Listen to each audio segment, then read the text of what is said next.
एक गुरु का शिष्य बहुत गहन ध्यान कर रहा था, लेकिन उसका ध्यान केंद्रित नहीं हो रहा था।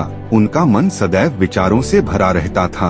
उसने अपने दिमाग को खाली करने की बहुत कोशिश की, लेकिन उसकी सारी कोशिशें नाकाम रहीं। अंत में जब वह सब कुछ कर चुका, तब वह अपने गुरु के पास गया और बोला, गुरुदेव, मेरा मन हमेशा विचारों से भरा रहता है।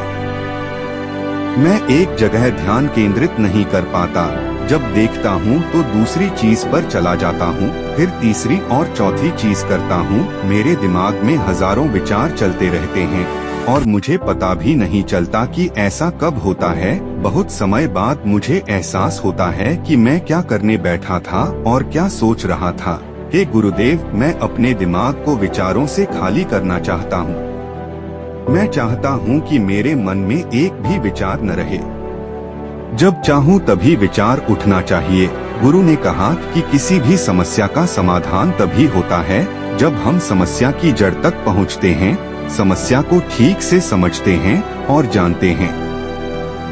क्या आपने उस मन को भी जाना है जिसे आप खाली करना चाहते हैं?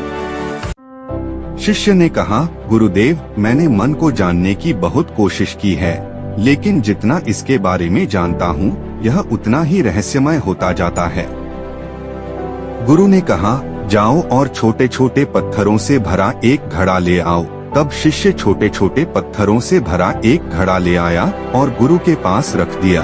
गुरु ने कहा, इस घड़े को अपना मन समझो और इस घड़े में पत्थर भरे हुए हैं। अब इस घड़े में और पत्थर डालो। शिष्य घड़े में पत्थर डालने लगा। घड़ा पहले से ही भरा हुआ था। 12वां पत्थर रखते ही बाकी सभी पत्थर नीचे गिरने लगे। तब गुरु ने कहा, रुको और ध्यान से देखो। अब घड़े में कोई पत्थर तो नहीं आ रहे हैं, बल्कि वह नीचे गिर रही है, क्योंकि यह भर गया है। इसमें जो भी आ सकता था वह आ गया। अब और पत्थर नहीं आएंगे। यदि आप दूसरा पत्थर लगाना चाहते हैं तो पहले पत्थरों को बाहर निकालना होगा। शिष्य ने तुरंत कहा, गुरुदेव, मैं समझ गया कि आप क्या कहना चाहते हैं, कि हमें अपने दिमाग को विचारों से खाली कर लेना चाहिए। गुरु मुस्कुराए और गुरु ने कहा, पहले पूरी बात समझो और फिर दिमाग को खाली करो। गुरु ने कहा कि हमारा मन इस घड़े के बिल्कुल विपरीत है। तुम घड़े को पत्थरों से तो भर सकते हो, लेकिन मन को विचारों से नहीं भर पाओगे। मन हमेशा खाली रहता है। शिष्य ने कहा, गुरुदेव, मुझे कुछ समझ नहीं आ रहा है। अगर दिमाग हमेशा खाली रहता है तो हम उसे खाली करने की कोशिश क्यों करते रहते हैं? इसकी क्या जरूरत है? गुरु ने कहा, इस घड़े से एक एक करके सारे पत्थर निकालो। शिष्य ने वैसा ही किया और घड़े से एक एक पत्थर निकालता रहा और अंत में घड़ा खाली हो गया। गुरु ने कहा, देखो, तुमने एक एक पत्थर निकाला, यह घड़ा खाली हो गया है। अब आप इस घड़े में कोई भी पत्थर डाल सकते हैं, दूसरा पत्थर डाल सकते हैं या फिर वही पत्थर दोबारा डाल सकते हैं। आप इसे आधा भर सकते हैं या फिर पूरा भर सकते हैं। शिष्य ने कहा, गुरुदेव, मैं भी ऐसा ही हूँ। मैं बता रहा हूँ कि मन को खाली करना है। ये तो पत्थर हैं, इन्हें आसानी से निकाला जा सकता है और घड़ा खाली किया जा सकता है, लेकिन मैं अपने मन को कैसे खाली करूँ? गुरु ने कहा, इस खाली घड़े में एक पत्थर डालो और 2 पत्थर निकाल लो। शिष्य ने यह कहा, ऐसा कैसे हो सकता है कि जब इस घड़े में एक पत्थर होगा तो एक ही पत्थर निकलेगा, फिर 2 पत्थर कैसे निकल सकते हैं? गुरु ने कहा, चलो ऐसा करो, इस घड़े में 2 पत्थर डालो और 4 पत्थर निकाल लो। शिष्य ने कहा, गुरुदेव, यह कैसे संभव हो सकता है? ये कोई चमत्कारी बर्तन नहीं है कि 1 डालो तो 2 निकालो, 2 डालो तो 4। गुरु ने कहा, यह घड़ा चमत्कारी नहीं है, लेकिन तुम्हारा घड़ा यानी तुम्हारा मन चमत्कारी है। यदि आप इसमें एक विचार निकालेंगे तो इसके पीछे 2 विचार होंगे।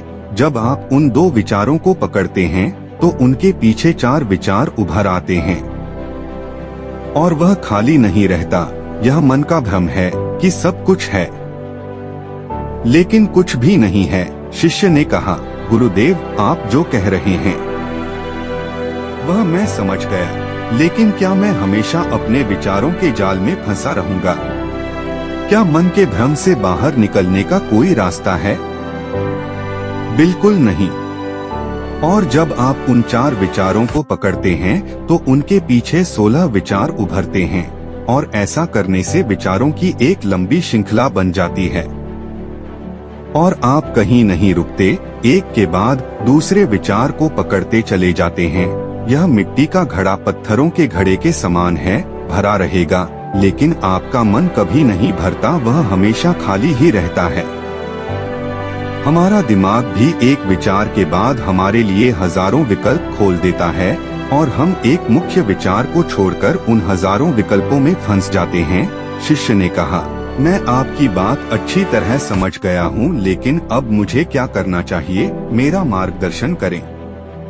गुरु ने कहा, मन के जाल में मत उलझो, मन को खाली करने की कोशिश मत करो, अपना ध्यान इकट्ठा करो, एकाग्रता लाओ, जो भी कर रहे हो उसे अंतिम मानकर करो। ऐसे करो कि बाद में इसमें आपको कुछ भी करने की जरूरत नहीं है। और जब आप किसी दूसरे विचार पर काम करते हैं तो बस उसी पर काम करें, कोई दूसरा विचार नहीं। मन के भ्रम से बाहर निकलना इतना आसान नहीं है, लेकिन अभ्यास सब कुछ कर सकता है। शिष्य ने कहा, गुरुदेव, मैं भी ऐसा ही करूँगा।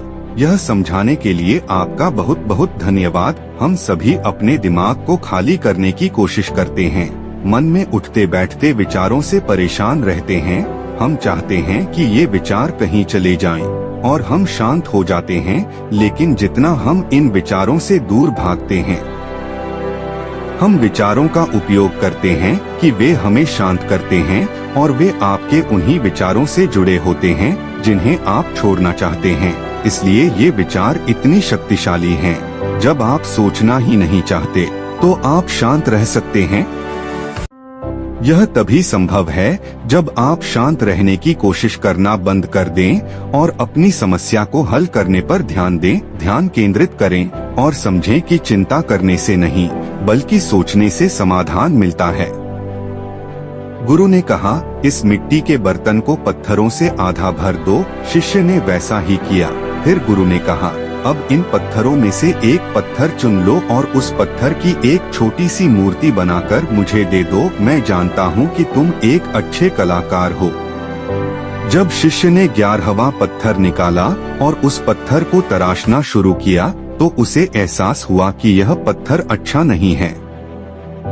तो उसने घड़े से दूसरा पत्थर निकाला। उसे वह पत्थर भी पसंद नहीं आया। फिर उसने तीसरा पत्थर निकाला, उसका रंग उसे पसंद नहीं आया। फिर उसने चौथा पत्थर निकाला, लेकिन उसे इस पत्थर में एक दोष निकला। इस प्रकार उसने लगभग सभी पत्थर बाहर फेंक दिए। उसे ऐसा करते देख गुरु ने कहा, वह पत्थर जो तुमने पहली बार निकाला था, यह समझकर उसी पत्थर की खोज करो कि तुम्हारे पास कोई दूसरा पत्थर नहीं है। तब शिष्य ने उस पत्थर को ही खोजना शुरू कर दिया और उस पत्थर से उसने अपने गुरु की एक बहुत ही सुंदर मूर्ति बनाई और अपने गुरु को भेंट की और कहा, बहुत सुंदर, इस पत्थर से मूर्ति बनाई जा सकती है। मैं इसका विचार भी नहीं कर सकता था।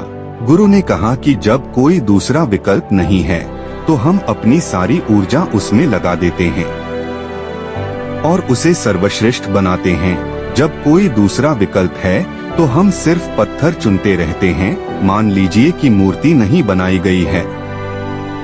दोस्तों, आपको यह कहानी आपको कैसी लगी और इस कहानी से आपको और क्या सीखने को मिला?